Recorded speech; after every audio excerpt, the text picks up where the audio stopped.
Well,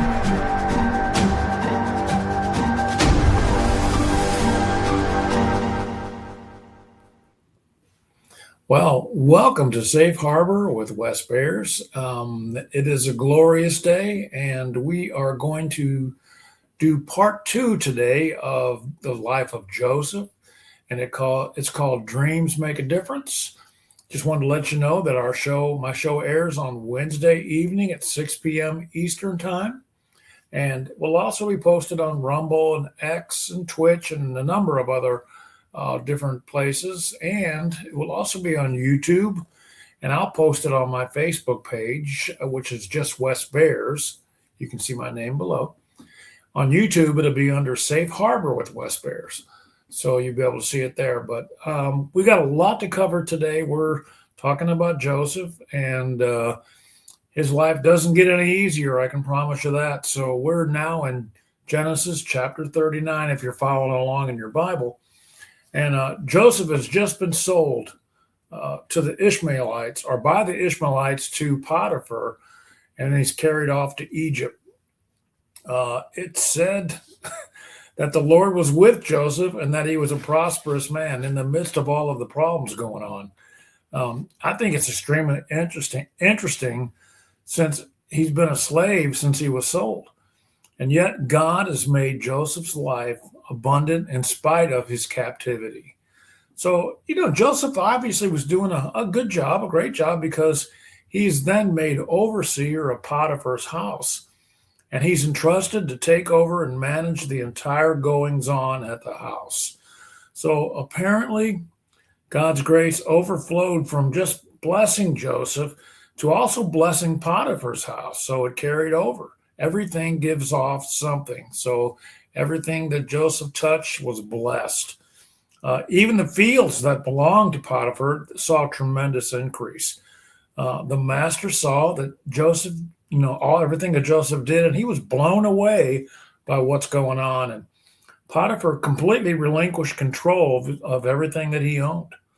So Joseph not only was financially blessed, but he was really a dashing, handsome young man, and he had a very striking, handsome appearance. And it just looked like everything was going to go his way. And then Potiphar's wife began to take notice of this strapping young man in the house too. The temptation became really too much for her, and soon she confronted him and endeavored to seduce him.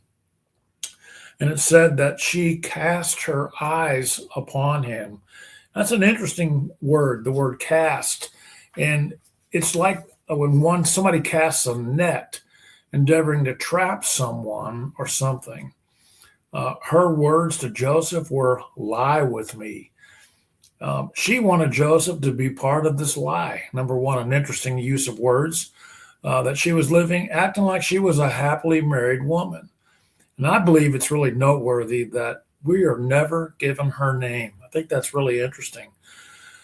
But she pushes on, and Joseph holds on to his integrity and refuses her advances. I can't find any information on how old Potiphar was, or how often he stayed at home or was on the road. But I'll give you my theory on this scenario. I think Potiphar was an older man. He had earned the title of, the chief executioner for Potiphar. Wow, big responsibility. And that must have taken a bit of time to accomplish, I'm sure. And in so doing, I believe that he was away from home a lot. And that's why he would need somebody there to run his house. He trusted Joseph, and he gave him complete authority over everything with the exception of one thing, his wife. Now, I find this kind of thought-provoking. Why would he even have to mention to the man that he had complete confidence in, "Stay away from my wife"? Could it be that this has been a problem in the past? My hunch is that he was well aware of how his wife operated and made it a point to mention to his overseer, "Stay away from her." You really got to hand it to Joseph, though. He had a perfect opportunity to take advantage of this situation, but he refused getting trapped into it.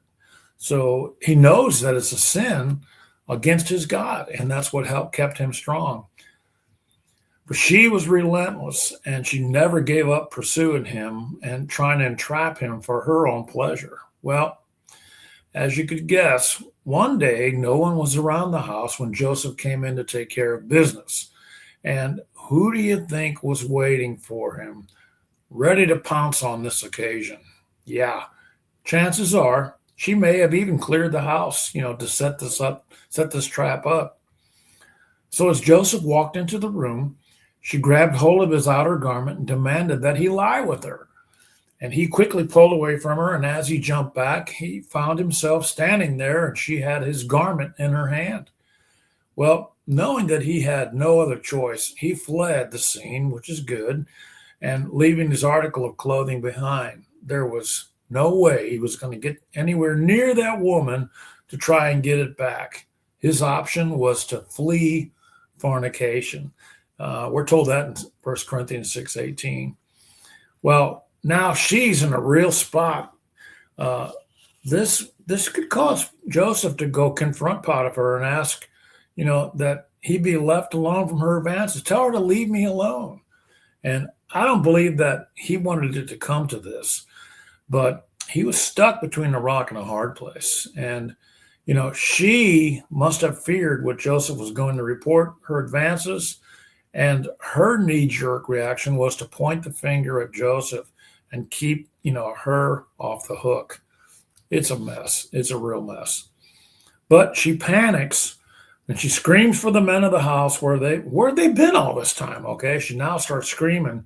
She reports to them that this is the key word, he has brought in this Hebrew to mock them, talking about her husband. Not even call him, his name. He brought him in to mock us. And the real meaning of the word mock is to make sport of, to engage in weird sexual activity. So she's blaming her husband for bringing Joseph here because she thinks he set this whole thing up. First of all, she never says my husband or even mentions the name Potiphar. She is so unplugged from that relationship. And then she says, he says the word again, came in to lie with her, never again mentioning someone's name. She might have had a real problem with men deep down and just literally use them for her own pleasure. And so when she didn't get what she wanted, it was curtains for them, buddy. She wants the whole house to think that she was completely innocent and this man came in to take advantage of her. So, she rehearses the story to anyone who's going to listen to her. And then she went into her room and puts his garment on her bed. Listen to this. If this was as close as she was going to get with Joseph, it was enough for her. How dare he refuse her? She was going to put this on her bed and then lay on it until Potiphar came home. Wow. There's no way Joseph's going to get this, his hands on that piece of clothing unless he entered that bedroom chamber where she would have caught him completely red-handed. It's a real mess. It's a real predicament. And there was nothing Joseph could do at this point to prove his innocence. So when Potiphar returned, the first thing she did was to grab him and relay her wicked web of lies to him. I'm sure that she must have run the report over and over in her head, rehearsing it, waiting for Potiphar to return. And we're told that after listening to her side of the story, his wrath was kindled. I believe Potiphar was trapped too. He trusted Joseph, and he never even could imagine, something like this could ever happen. But Potiphar had a reputation that he had to uphold. If this indeed really had happened before, and it was only rumored about, now there was solid proof that his marriage was no good and that he could not run his household correctly. This could come back on him. So Potiphar only has two choices. He could have killed Joseph, which under most circumstances probably would have been what happened, or he could throw him into prison. So because he had so much trust in Joseph, though, up to this point, I believe that he spared his life. He spared Joseph's life. Now, and this is now the second time that Joseph's life has been spared. First time his brothers didn't kill him when they talked about it. And now his life is continuing again. And we'll discover, why this is important in the little upcoming minutes as we pull on here. So Joseph's thrown into the king's prison where all prisoners are bound. As you might know, the Lord was with Joseph still, and his grace was upon him. He's now even given favor in the prison. Before you know it, he's given even great responsibility in the prison. Everything that went on in the jail was overseen by Joseph.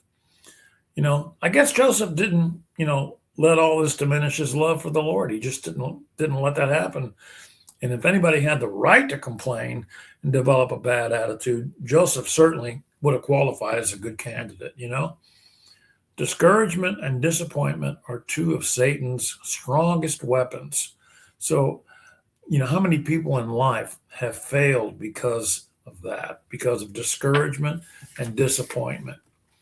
So it seems just like when things, are looking up for Joseph, something always pulls the rug out from under his feet.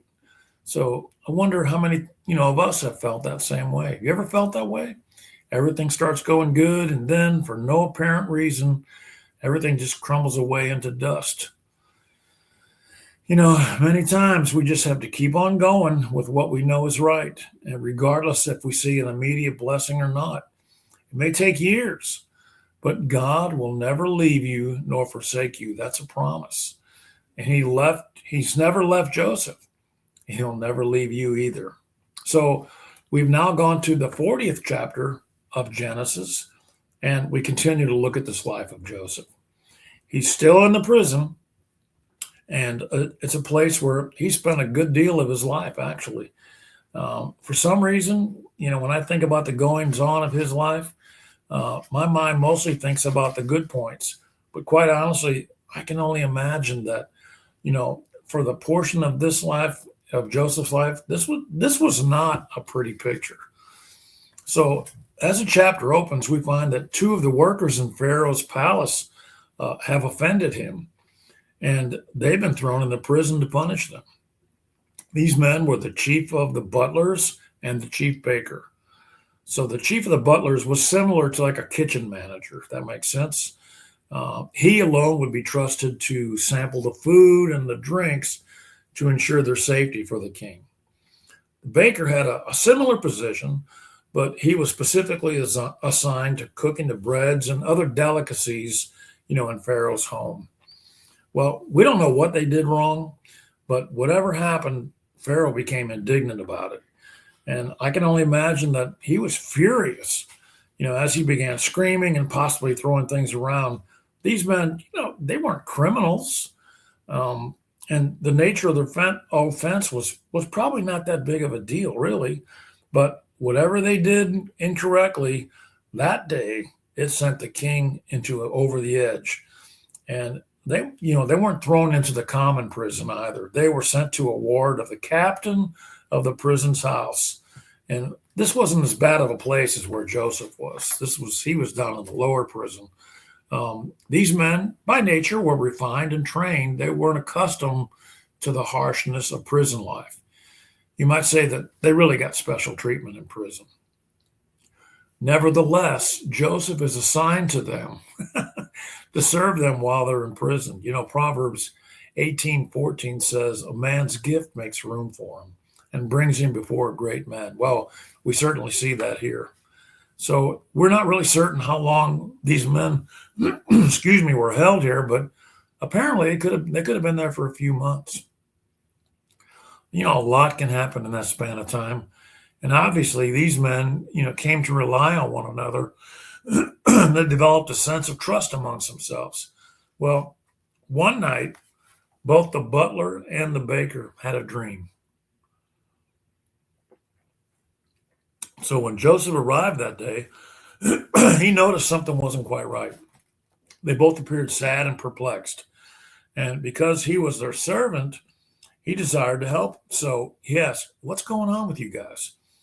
And they explained to him that they were both really bothered over dreams that they had. The biggest roadblock for them was that there was nobody that could possibly interpret their dreams to them. So they had obviously relied on men to interpret their dreams for them in the past. And how in the world is that going to happen here in prison? Well, Joseph gives God all the glory for current and for correct interpretations of dreams. And he asked these men to tell him about their dreams so that they can have a proper understanding of them. So he says, if you tell me your dream, God can interpret it. I can help you. Well, the chief butler went first, and he begins to relay the dream to Joseph. He dreamt that there was a vine in front of him, and it had 3 branches. The branches budded, and clusters of grapes appeared on them. Next thing that he saw was the cup of Pharaoh in his hand, and he crushed the grapes into the cup, and he handed it to the king. Well, immediately, Joseph tells the butler that the 3 branches are 3 days. When those 3 days are over, you'll be restored to your previous position. That's a great interpretation, one I'm sure he was happy about.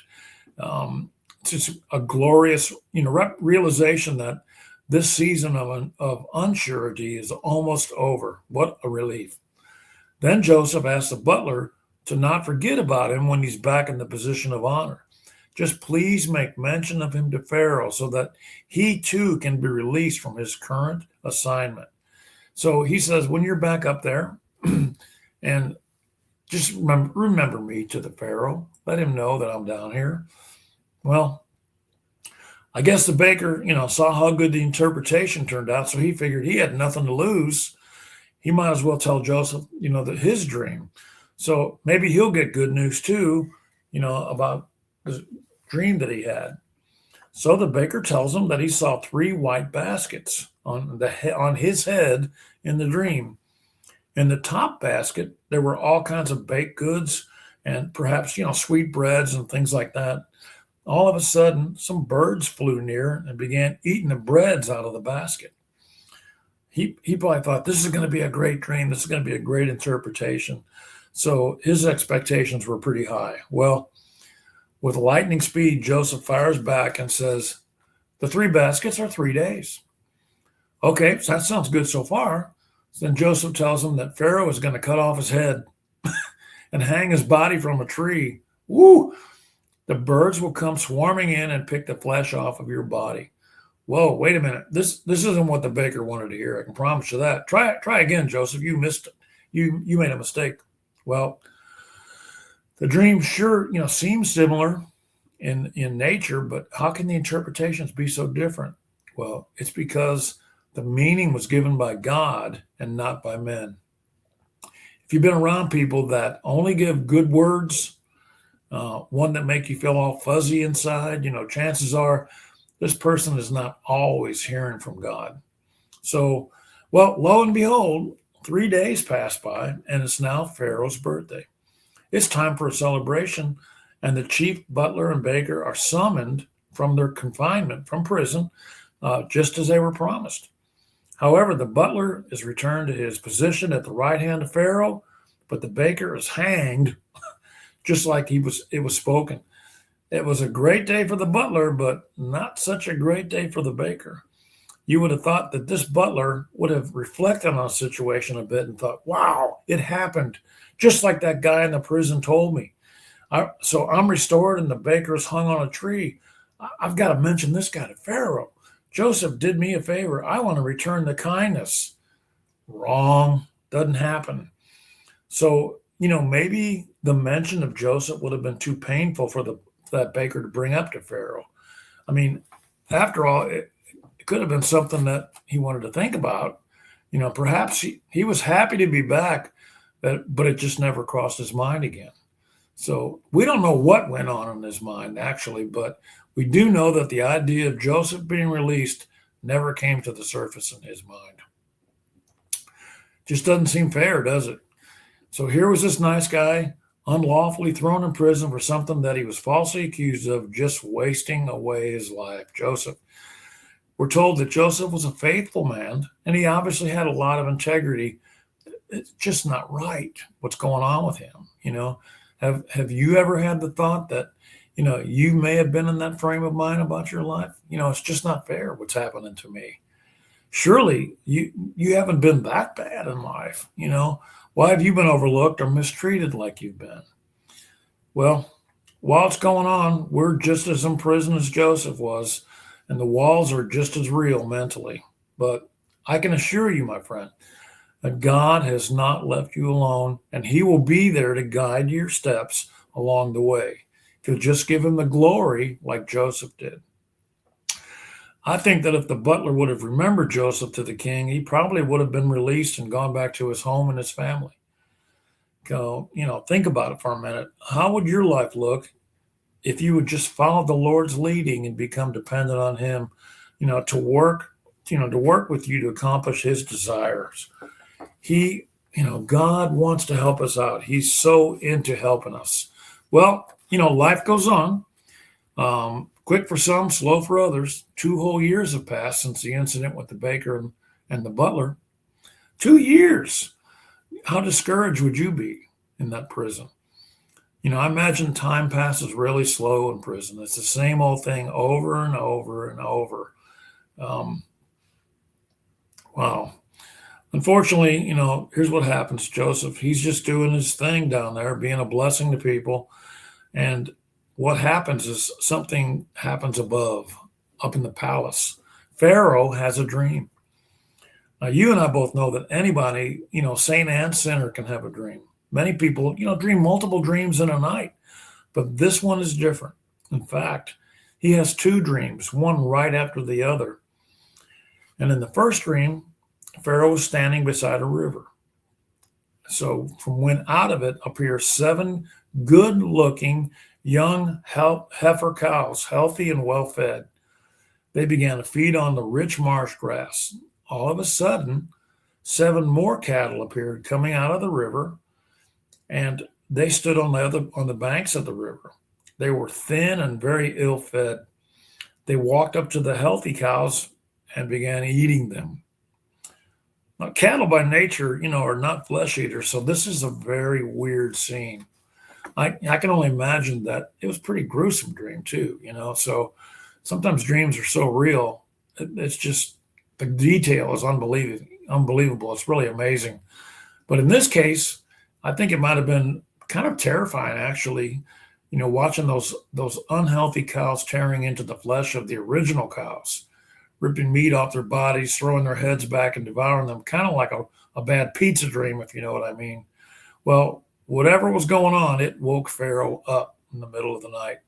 And he probably thought to himself, wow, that was weird. That was crazy. But he rolled over and managed to doze back off, sleep. And he's back into another dream. This time, 7 ears of corn come up on one stalk, and it's a beautiful stalk of corn. And if you can get 2 or 3 nice, healthy ears off of one stalk, that's a good thing. But 7 ears of corn came on each stalk. In the dream, he looks over and 7 more appear, but these are different. Okay. They're very thin and they look scorched and shrunken up. We're told they have been blasted by the east wind. Well, these 7 unhealthy ears of corn devoured the healthy ones. This had to be quite a dream, how can an ear of corn eat another ear of corn? It's almost like a cartoon that's gone evil. However, it was done, and it was quite alarming. It shook Pharaoh out of a dead sleep. And I think that he must have started pacing the floor, trying to figure this stuff out. Cattle eating other cattle, ears of corn devouring other ears of corn. That's just weird. His spirit was really agitated. He had to get to the bottom of this. It's, one strange dream is bad enough, but to have 2 in a row, that's over the top. So who could figure this out for him? He couldn't figure it out. So he calls for his top men, those educated in astrology and the occult arts, to see if they can give him some insight. But they say we're unable to unlock that mystery of these nightmares. So can you kind of feel the pressure rising up here in the room? The biggest brains in the region are here, and nobody can give Pharaoh the answer of these dreams. And Pharaoh is just not the kind of person that doesn't get what he wants. I can just see him pacing these tile floors. Maybe he even picks up a vase and throws it against the wall and screams, somebody's got to interpret these dreams. So you can imagine. And then ding, standing by watching all the mayhem taking place, it dawns on the butler. Oh, I know somebody. His memories jog, and it takes him back to his time in the prison where a young man told him the interpretation of one of his dreams 2 years earlier. So he realized he forgot to tell Pharaoh about this guy. He proceeds to relate the events of his prison time and how their dreams were interpreted, and just as he had predicted, it happened. And I can almost hear the scream, "Well, go get him up here," Pharaoh must have yelled. If you can visualize it, they must have scrambled like cockroaches when you turn on the kitchen light. Everybody was running everywhere. The palace was buzzing. It's crazy. So they cleaned Joseph up, gave him a bath, cleaned him up. He shaved, had on new clothes. He had to look good standing in front of Pharaoh. And at this point, the priority was to get this interpretation. Nothing else matters. Everyone's nerves are completely frayed. So Pharaoh begins now to talk to Joseph to try to get to the bottom of this. And Pharaoh says to him, "I hear that you can interpret my dreams. No one else is able, and I need your help. Can you help me?" Well, this was a perfect chance for Joseph to make a name for himself. Perhaps even get a position in the palace, may even make some money at it, right? But that's not how Joseph handled this. He gives all the glory to God and even tells the king that God will give him an answer of peace. That's pretty neat. This is the very thing that Pharaoh's looking for. This thing's driving him nuts. So Pharaoh begins to recount the whole series of events of the dream to Joseph. And you can hear the sense of urgency in his voice. He wants an answer. If there's one thing this Pharaoh needs, it's peace. So, I'm trying to envision what this must have looked like. It's a great scene. I would have loved to have seen this in person. So as soon as Pharaoh has completed telling the story of the two dreams, what they were, Joseph immediately tells him both of the dreams are really one message. And he goes on to tell Pharaoh that the 7 good cattle and the 7 good ears of corn are 7 years of abundance. The 7 thin cattle and the 7, nasty, blasted looking ears of corn by the east wind are 7 years of famine. So now Pharaoh's been told by God what's about to take place in the land for the next 14 years. Wow. The amazing thing to me is that God's revealed this information to an unbeliever. He told Pharaoh. He didn't tell this to a prophet or anybody like that. He told it to an unbelieving Pharaoh, a king. Wow. Whew. That God would use this egotistical God rejecter to reveal the fate of his chosen people, Israel, and in fact, possibly all living creatures at that time, to me is mind-boggling. Well, God didn't tell Joseph the dream or show the vision to a prophet. He showed an unbelieving king. And so now Joseph begins to tell him, here's what you need to do about this. This is really great. He says, the famine will consume all of the land. There will not be anything anywhere to eat.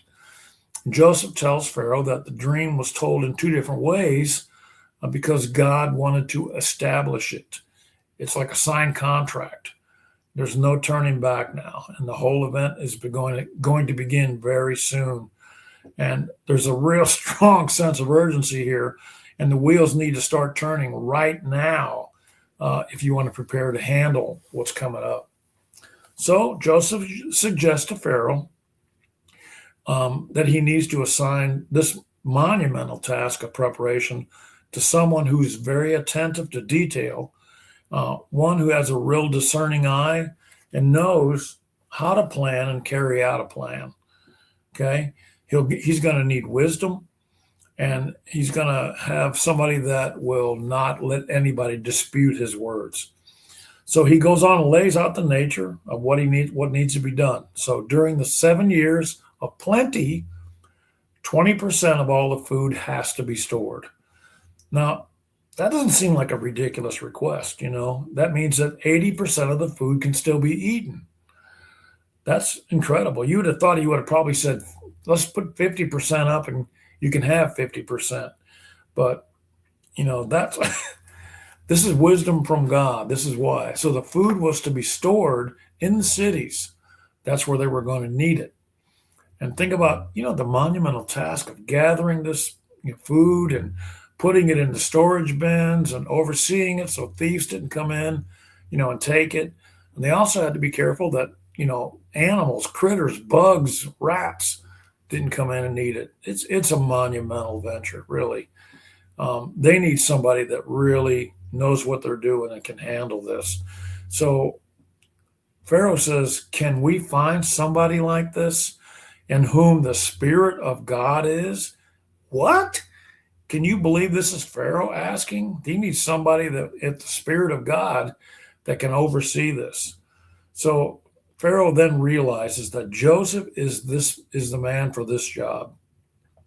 Since God has given him the interpretation of these dreams, he acknowledges his wisdom and sees in him integrity, and that's so lacking in his palace. So he places Joseph over the whole land of Egypt. Are you serious? Joseph, the guy in prison? He's gone from the pit to the palace in a matter of minutes. Pharaoh takes off his signet ring and places it on Joseph. And this gives him total authority in Egypt. There's only one person more powerful than Joseph at this point, and that's Pharaoh himself.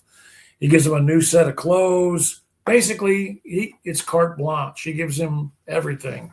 He says, whatever you need, you go get it. He gives him a credit card. Okay.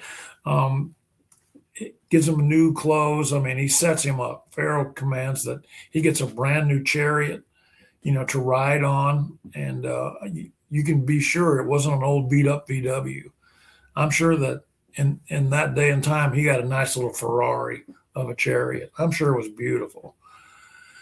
Probably had the best horses to pull it too. So he is given great authority and great privilege.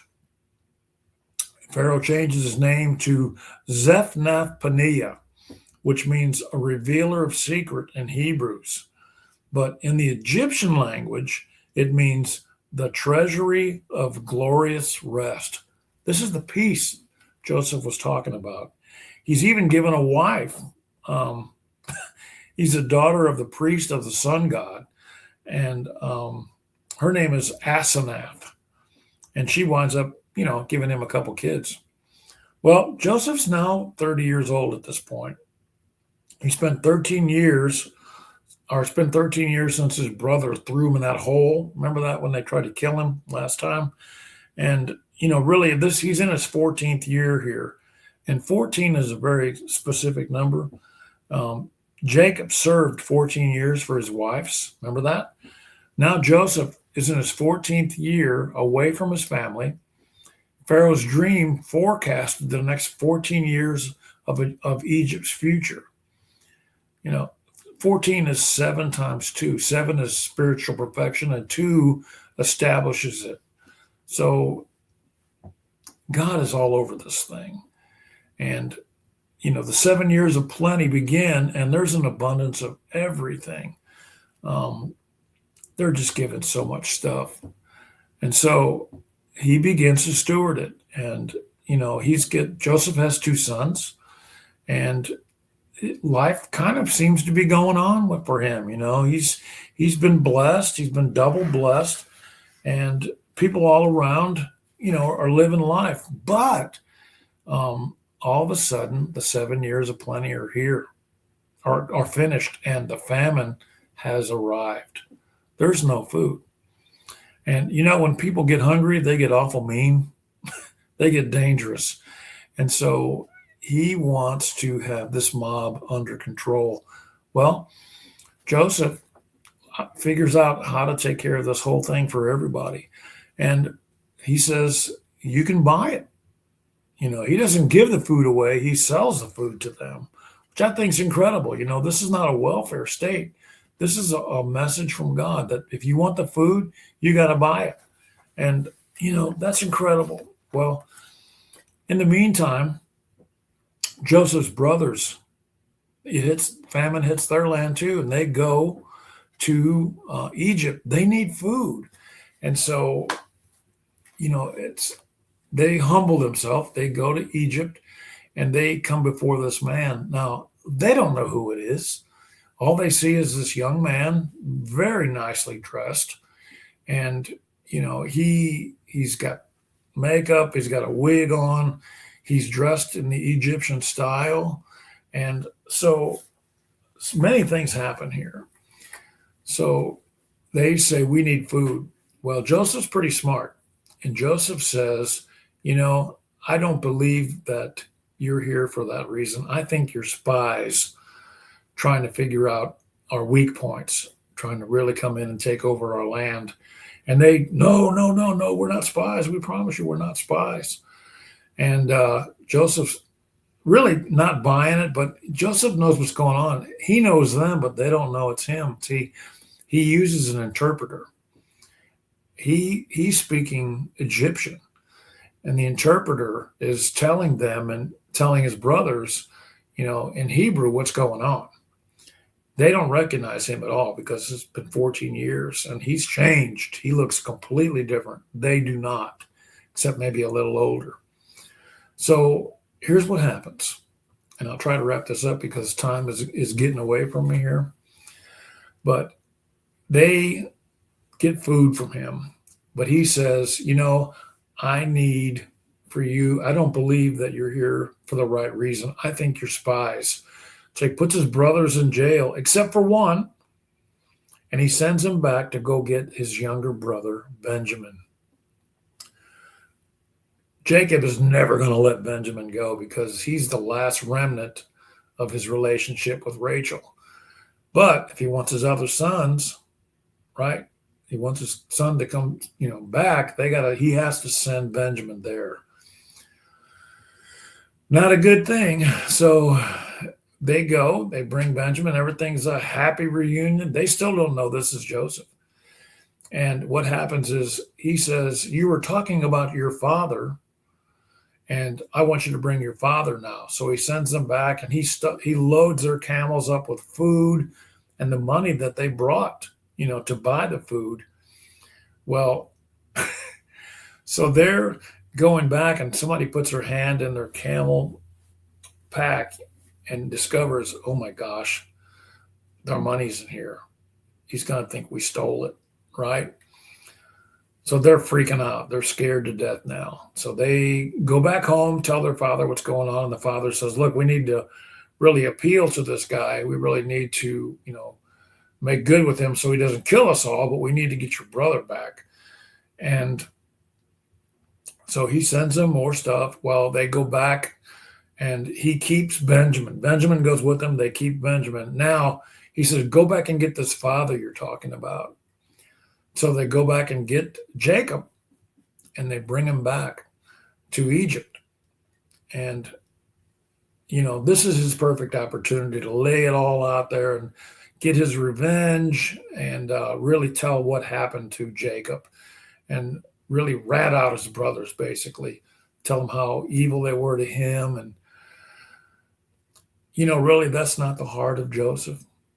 He doesn't do that. So what happens is they go get Jacob. And when Jacob gets there, Joseph can't stand it anymore. He sees his father coming and he runs out to meet them, the caravan coming in. It's a great time. It's a great time of reunion. And finally, as they come back to the palace, back to Pharaoh's house, he finally breaks down and he says, I'm Joseph. And it's a great time of reunion. Oh my goodness. And they are celebrating. They are so happy. Jacob is beside himself to have his son Joseph alive, number one, but to be doing so well is great. And Joseph decides, these people are going to die if we don't take care of them. So he goes to Pharaoh, and Pharaoh says, "Why don't you let your family live here? I'll pick out some choice land for them, and they can work for me, just like you work for me." And he gives them great land. I mean, this is the blessing of God on his life. And so, they're living there, and it comes to the point to where Jacob's now getting pretty old, and he realizes he's going to die soon, right? And so he calls for the sons to come in, and he does his blessings over his sons. And honestly, they're not the kind of blessing you would want. They're just not good. Um, it's it's kind of a bad thing, and they say that you reap what you sow. Well, that is really true. These guys were quite ornery folks, and so they're going to get paid for what they did in life, and so they get their so-called blessings, and it comes to the point to where Jacob is at the point of death. He's dying, and so he tells him. He says, Jacob's sons, they all agree that Jacob says, I don't want to be buried in Egypt. Don't bury me here. Bury me in Bethlehem, where his wife Rachel is buried. That's where he wanted to be. And so he tells his sons this: bury me there, okay? I want to be with her. Put my body with her. And then as he's talking, it says, the Bible says he pulled his feet back into the bed and he died there. That's pretty incredible. So Jacob has now died. The father's died. And the man who, had been the pillar and foundation of their lives is now gone. I really can't help but wonder if, anything was said about his last words, his last breath. Surely not everybody received the blessing they were hoping for, but it happened just that way, and it's over. So Joseph, threw himself on the bed with his father, and he wept bitterly. He had waited for so long to be with his father once again, and now it's gone. It's over. It's finished. So as he clung to his neck, as Joseph clung to Jacob's neck, he kissed him over and over again. If he could only redeem, the years that they were separated. There were so many things he wanted to say to his father. But now there's really nothing else to do but to carry out his father's final request. So many things needed to be done in order to fulfill his father's wishes. So preparations needed to be fulfilled, and they need to begin. So my question to you is there people in your life that you need to be right with, that you need to go to and ask for forgiveness and get your life straightened out? Do it before it's too late. That's my request. It's once it's too late, it's too late. Just like, Joseph, he couldn't get back those years. So his heart was totally broken. After all of those years of separation, they only had such a short time together to make up for it. And now his beloved father's gone. So he falls upon his bed and he weeps bitterly. He kisses his father goodbye for the final time, and he gets up and he tells his servants to remove the body and begin the embalming. It's a 40-day process. I can't imagine, that time seemed to move very much during that period. But, when it was completed, Joseph went into the house of Pharaoh with a request. And he asked this mighty leader if he and his family can leave in order to bury his father as they promised him. Permission's not only granted to them, but there will be a royal procession escorting Jacob to his final resting place. All Pharaoh's servants, the elders of his house and all the elders of the land accompany his family on this journey. And, how ironic to me that a similar request will be made and denied vehemently 4 centuries in the future with Moses. The children of Israel, leaving Egypt with chariots and horsemen close behind. But this time there was an atmosphere of honor, not anger, like it with Moses. But this Pharaoh could see in the life of Joseph the living reality of a God who was real and that had a bona fide supernatural power. This was the real God. So they bury Jacob. The 12 sons are there, and they say their final goodbyes to their father, and they bury him. And so now it's time to go back to Egypt. The entire group, begins their trek back. And, apparently Joseph's brother start talking amongst himself because now they're afraid that Joseph may retaliate against them now that his father's dead.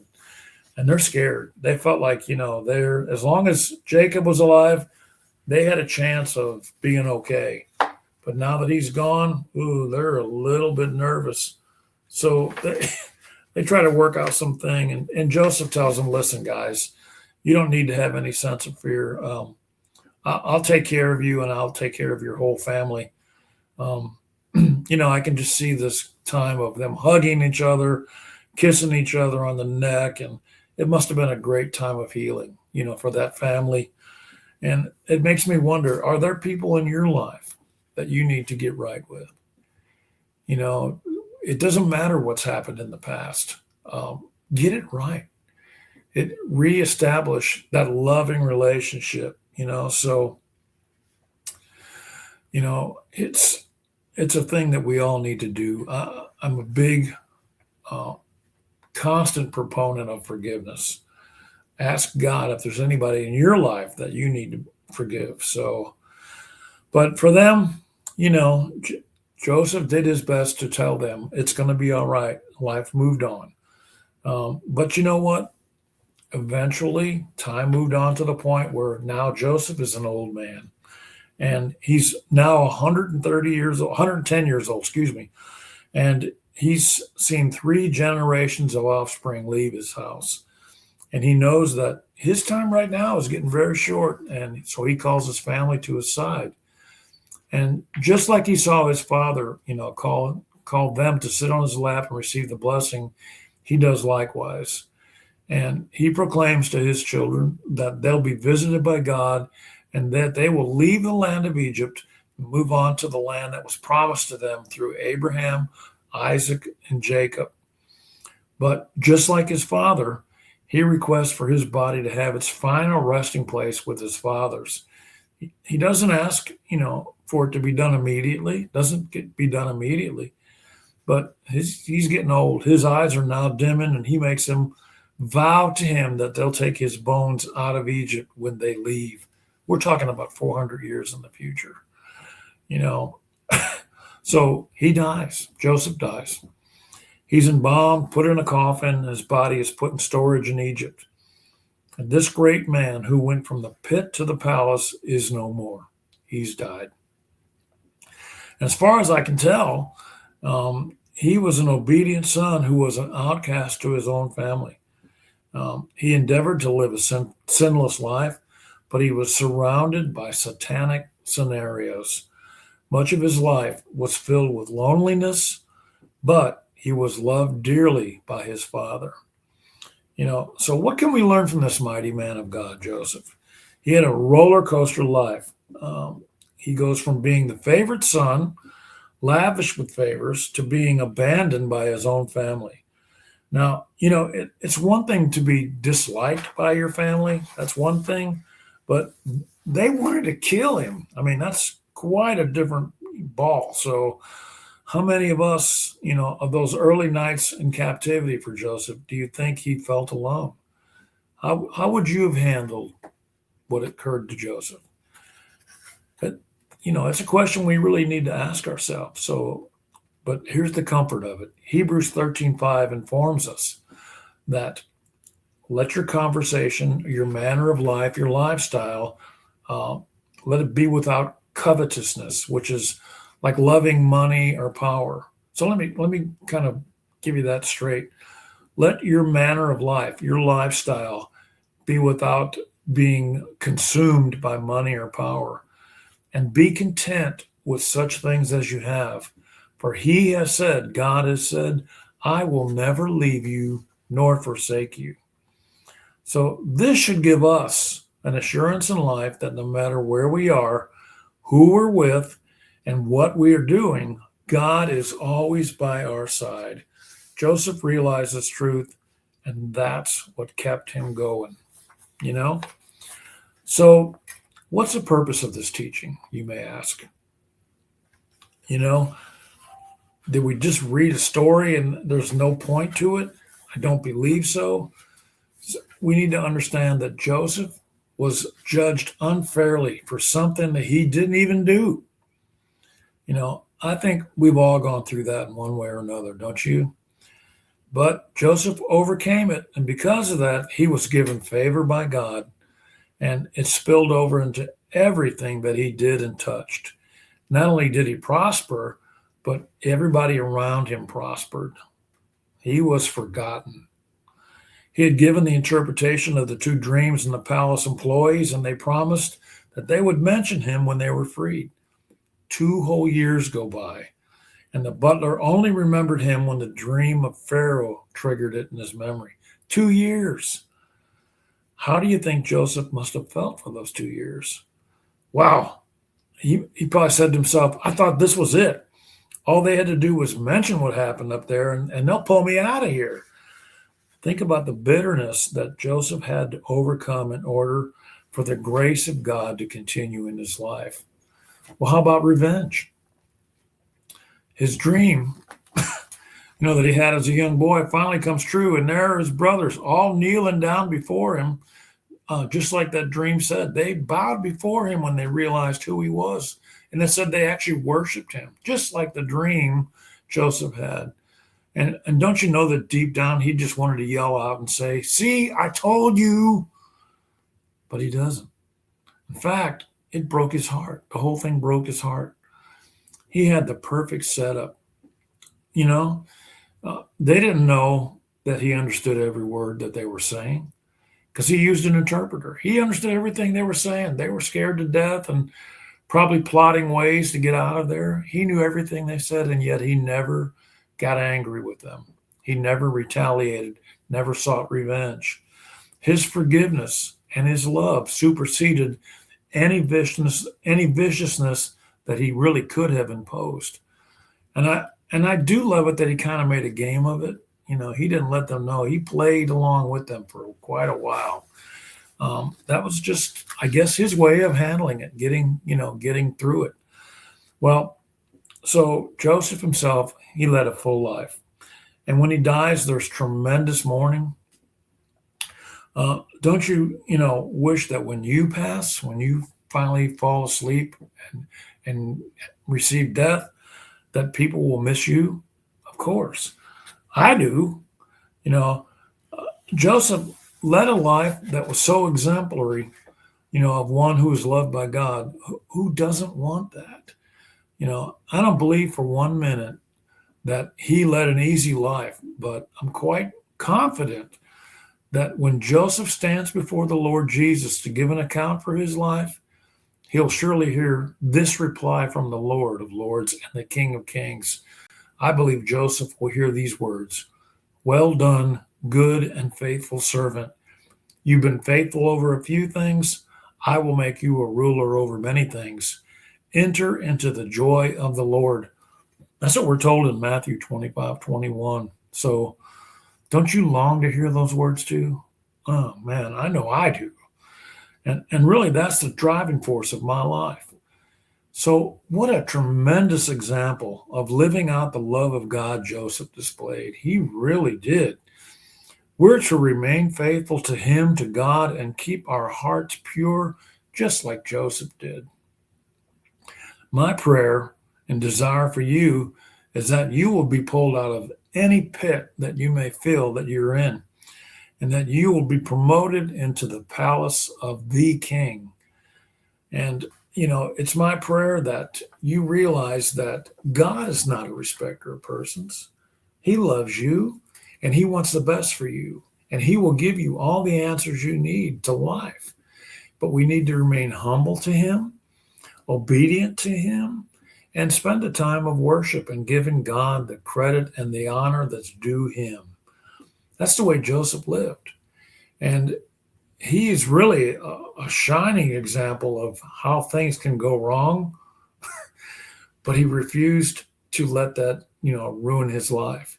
He always gave God the glory, and God blessed him for that.